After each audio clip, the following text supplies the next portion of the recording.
Tonight on Free Minds TV, Will Buchanan walked 3,100 miles in the pursuit of more freedom and less government, all the way from Oregon to New Hampshire as a part of the Free State Project and the Walk for Liberty. He recently crossed the border of New Hampshire, and Free Minds TV was on the scene with the footage. Also, who throws a shoe? Well, anyone who doesn't like George Bush. We have the footage of that and a whole lot more, all tonight on Free Minds TV.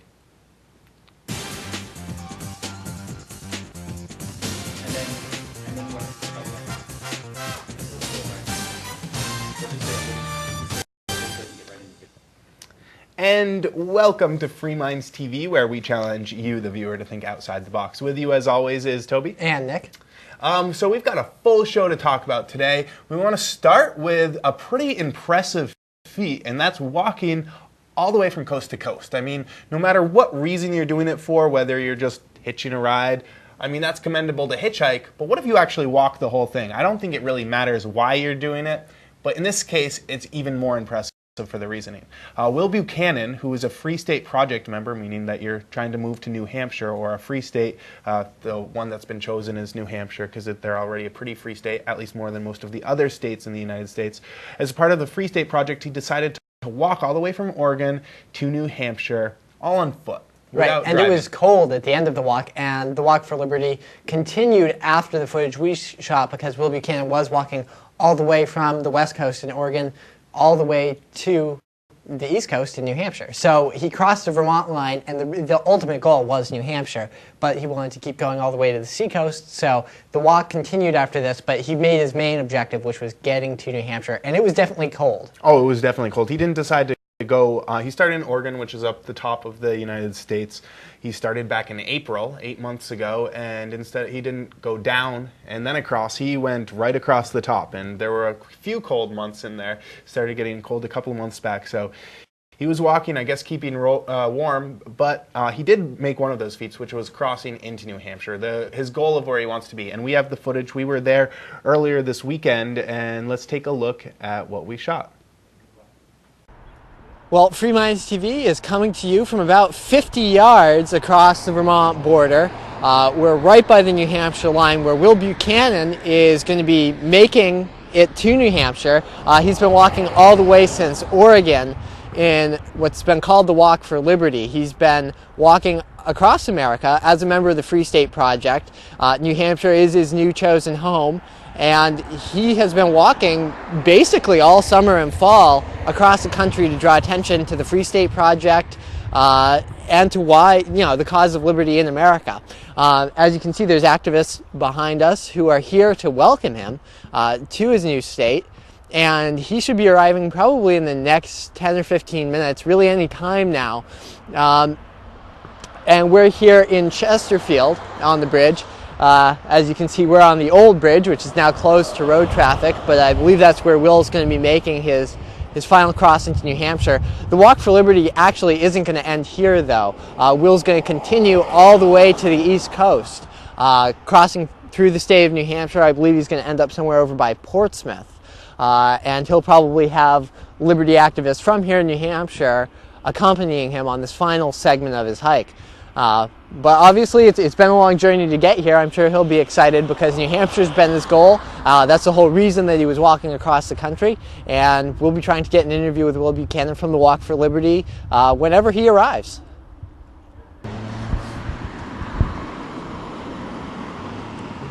So I'm here with Will Buchanan, who's just about in New Hampshire, not quite yet. But so you said it's been a 3,100 mile walk. You said you started in Oregon State? In Oregon, yeah, from Cannon Beach, Oregon, on April 14th. Today is the 8-month anniversary of the Walk for Liberty. And you're actually from Hawaii, correct? Well, Brooke and I lived in Hawaii the last year. She grew up in Hawaii, and I grew up in Indiana, so I'm not actually from Hawaii, but lived there for the year before the walk. So I take it you probably flew or took a boat from Hawaii to get to the West Coast, or? Yeah, we actually had a plan to have maybe 3 barges go one in front of each other so I could walk across, but we kind of nixed that pretty early. Yeah. So, I mean, how's the weather been recently? It's been getting cold because you've been mostly across the northern part of the U.S. Right. Has it been very cold, or how have you been dealing with that? Yeah, we've been getting some colder weather recently, some snow. Of course, there was this ice storm that we had recently, which was I heard the worst in 30 years or something like that. It was definitely worse than the one we had 10 years ago, and that one was pretty bad. So it's been some bad weather up here, but I'm glad you finally made it. Yeah, 'cause we were originally planning to get in yesterday, or at least we'd been planning for several weeks to get in yesterday, but we had to cancel that because Route 9 going over the mountain was closed. I couldn't even walk through one part tomorrow because the cops wouldn't let me through, so I had to take a detour around it, which added an extra 4 miles. And you're going to be going all the way to the East Coast, so Correct. How much longer do you plan that's going to take? I don't know. We've kind of had a little bit of a frenzied pace recently. We've had a lot of RV problems, especially in the last 100 miles. So when I have been walking, I've had to get the miles in to make sure to reach the here by the deadline. But after that, I imagine I'll take it a little easier. I don't really have any specific deadline for reaching the coast. I guess it's about another 100 miles or so, but maybe by the end of the year, I don't know. All right, well, we'll let you get across because the goal's right over there, and I'm sure you're anxious to get across. So Okay, nice to talk to you. Okay, thanks a lot.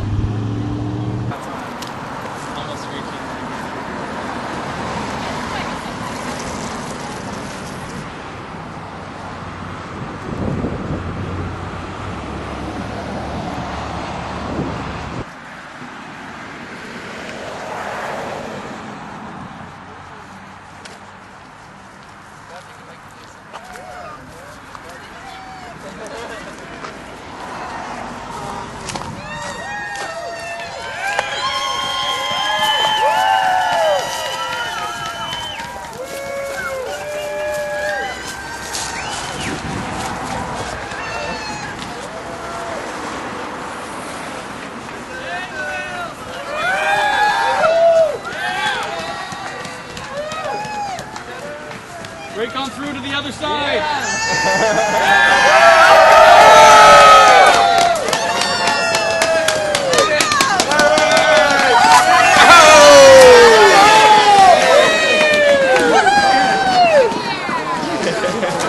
You no longer have to walk. Here's your car key. Thank you. Wow. Hey, Dale. Wow, this is incredible. Welcome to New Hampshire. Thank you. Well, congratulations, man. Good to see you. Hey, thanks, Ian.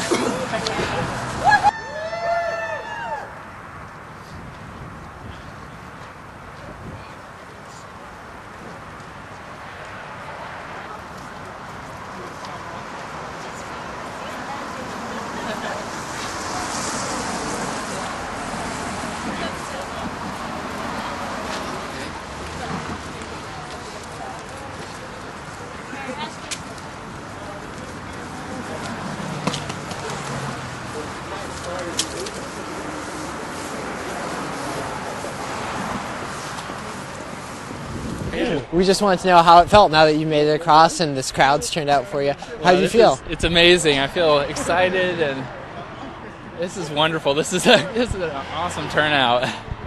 I'm excited to be here in New Hampshire. Yeah, well, I'm glad to be here. Thank you, Nick. Yep. Well, so as you can see, that about does it. I mean, Will Buchanan has crossed into New Hampshire. It's been a long walk. After coming all the way across the country, he's finally made it to New Hampshire. And as you can see, about 40 or 50 people turned out to greet him right here on the edge of New Hampshire, or the edge of Cheshire County. And they're going to be joining him on his walk to the coast. And I'm sure he's going to be happy here. He's going to fit right in. Obviously, it was a big piece of activism to walk across the country, devote the better part of a year to promoting the Free State Project, and 3,000 miles is a long way to walk. So hopefully Will is happy here in his new adopted state. I know we're happy to have him here, and so are all the other activists who turned out today. That's going to do it. This is Nick Michaelevich with Free Minds TV. I mean, that's impressive. I don't know if I could. We were just standing out there waiting for about an hour or so and talking to him, and it was pretty cold just doing that. But I guess he was walking, keeping his blood pumping. He was walking, I don't know, anywhere between 7 and over 20 miles a day. So a pretty impressive feat, and people who want to see all the videos, he shot a video each day on his walk. really documenting what life is like walking across America. You can check that out at walkforliberty.com. So very impressive. Tip my hat to Will, and I'm sure that he's going to be even more excited when he finally completes his walk by reaching the coast. Yeah, that's something I think you'll be happy to get over with, even if it's something you enjoy doing, because it is taxing on your body and probably your psyche too, to an extent. And he had a couple delays that threatened to hold him up, as he was mentioning, with some RV problems and also with the ice storm we've had in the region. I mean, it's been some pretty bad weather, so I'm glad he made it to New Hampshire, and I hope he has a good time after he's done with the Walk for Liberty. I'm sure he'll be doing some more activism once he's done, because if you're going to walk across the country to get to the place where you want to do activism, you're likely to be a pretty active person. Absolutely. All right, I want to just keep right with the video here and go into another video. I'm sure a lot of you have already seen this. If you have the internet, you've probably seen this, but a lot of viewers don't have the internet, watch us on the cable TV, and may not have seen the footage of George Bush getting a shoe, or I guess a couple of boots, thrown at him. Let's take a look at the video real quick. Reaction.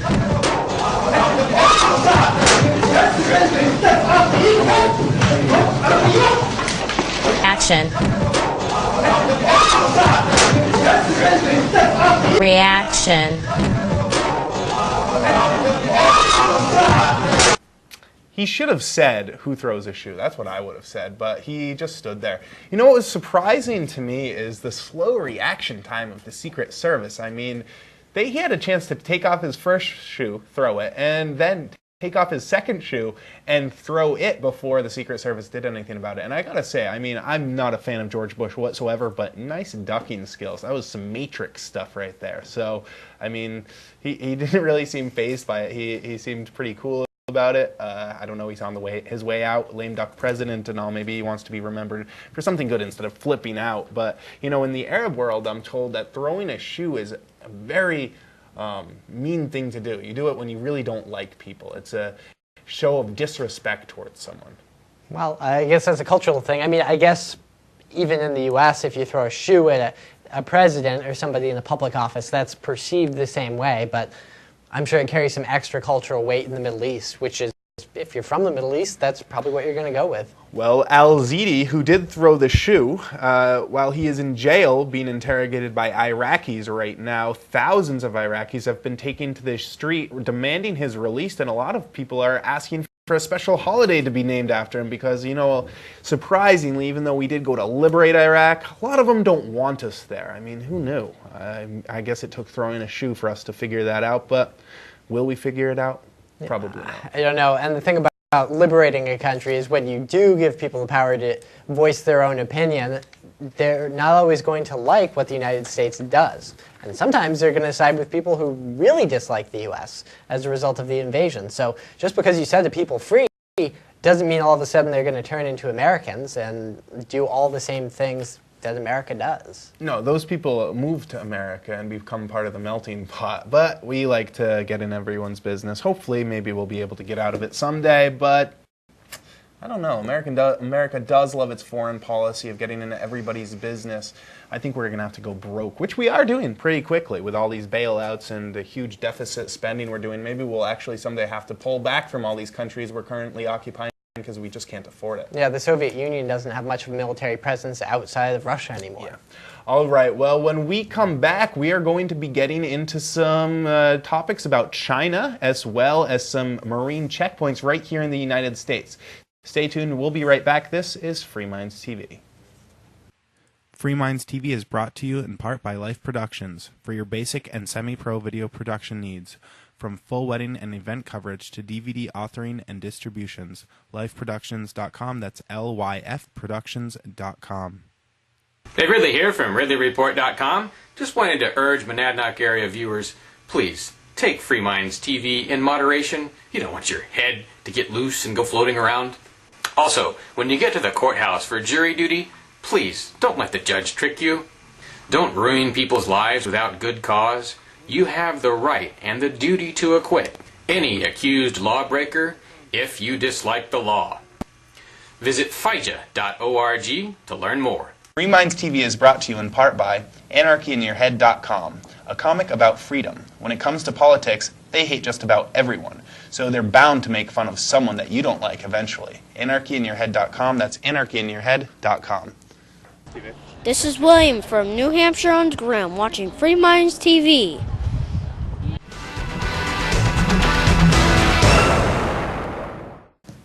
And welcome back to Free Minds TV. As always, it's Toby here with you. And Nick. Log on to our website, freemindstv.com. From there, there's all sorts of ways you can help the show, plus get archives and a whole lot more, including some bonus footage from the Will Buchanan Walk for Liberty. We have uncut footage that's up there. It's about double, triple the length, a lot of outtakes and stuff, all up on the member section at freemindstv.com. All right, Nick, I want to talk about China. Go way away from the U.S. for a little while to talk about some of their government restrictions and what they're doing to their people. They don't have a Bill of Rights or a constitution in China, which means that sometimes they're a little harsh on their citizens. We'll be getting to the U.S. and talking about that soon, but let's pick on China for now. Local officials in Shandong province have apparently found a cost-effective way to deal with dissidents and other people that they're not really liking.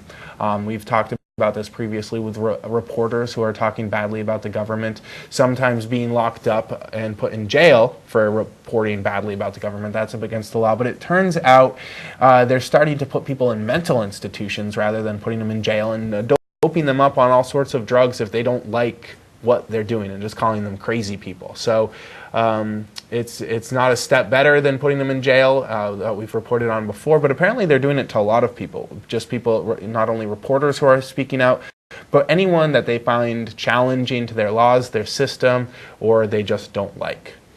Yeah, and it's a tactic that you might see other countries starting to use, simply labeling people who dissent as defectives, as opposed to calling them criminals, because then people aren't going to view it as police state oppression as such. If you're in a minority, which usually if you're being oppressed, you're in some kind of a political minority. If you were in the majority, odds are that you would either hold the reins of power or not hold them, depending on your philosophy.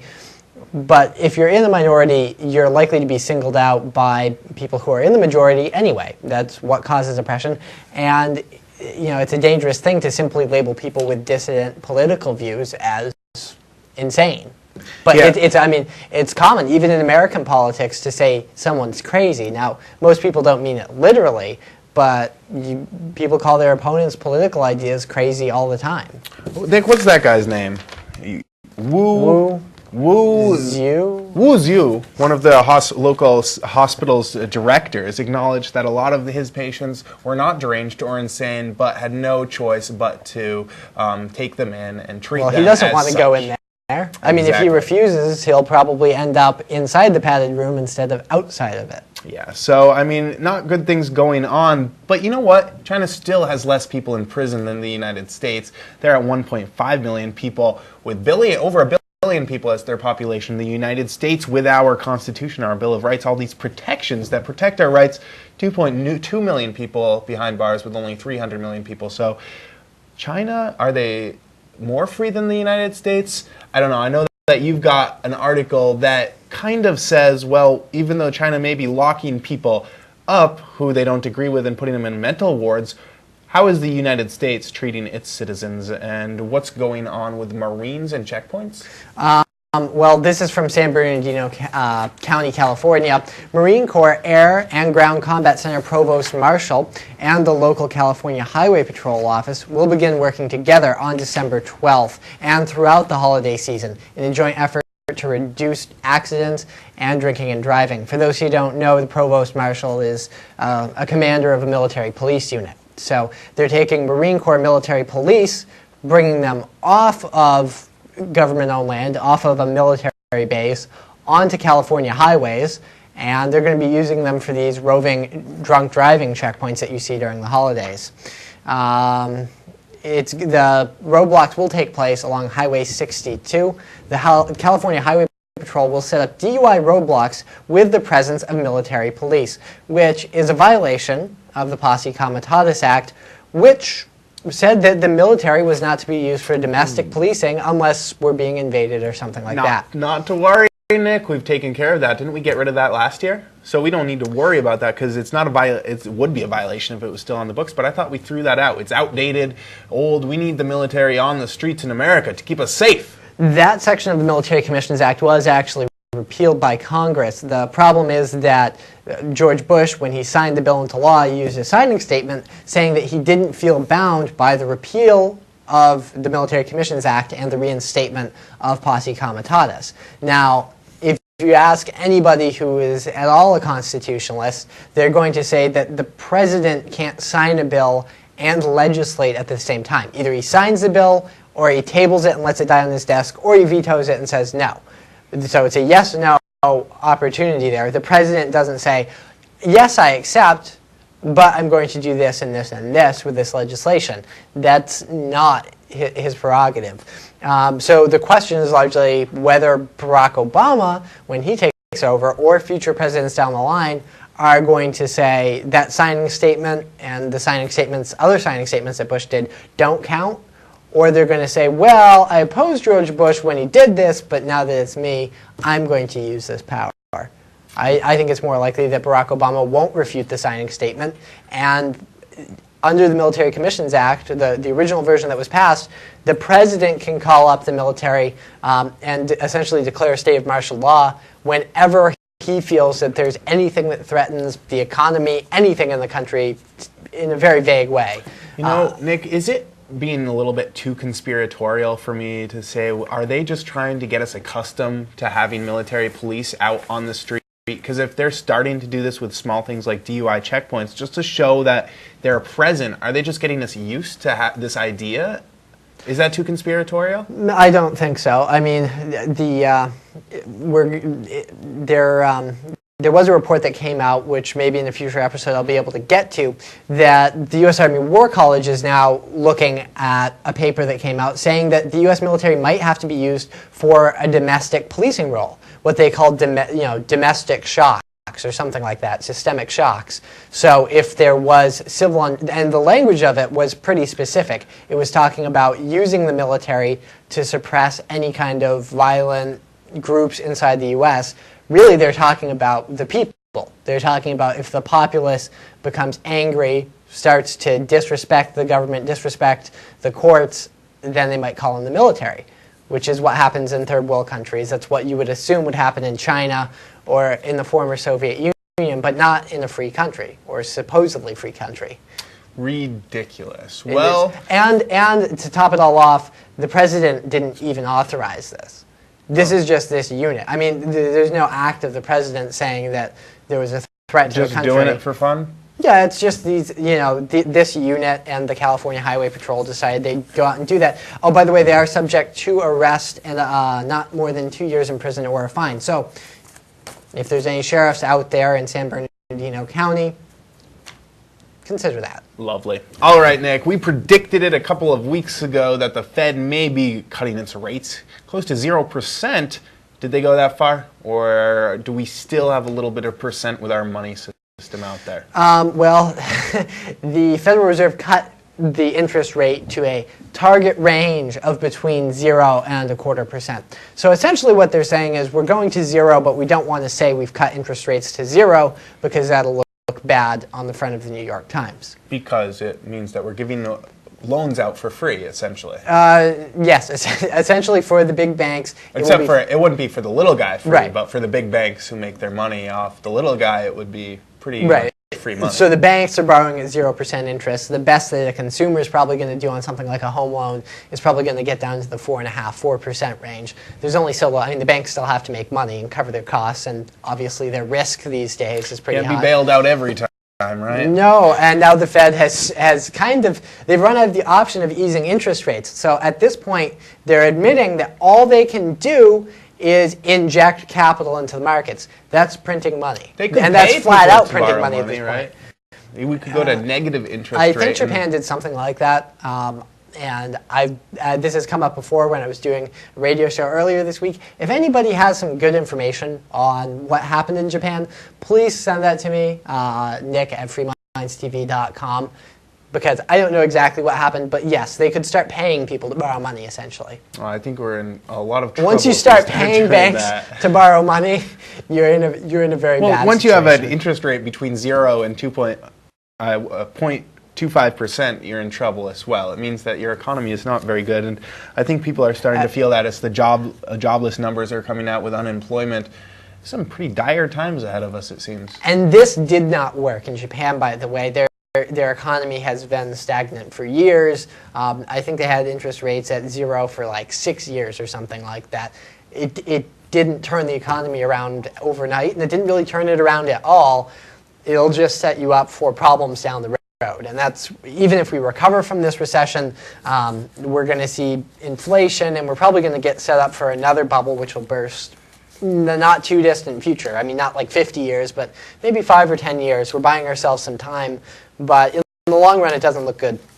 Well, we are out of time for tonight. If you have a different opinion, we'd love to hear it. You can email us, fmtv@freemindstv.com is the email. Join us online, freemindstv.com. For now, it's been Toby here with you. And Nick. Have a great night.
Free Minds TV is brought to you by FreeKeen.com. FreeKeen.com features audio, video, and blogs chronicling the transition to a voluntary society. FreeKeen.com also has comments and discussion forums so you can be heard. FreeKeen.com.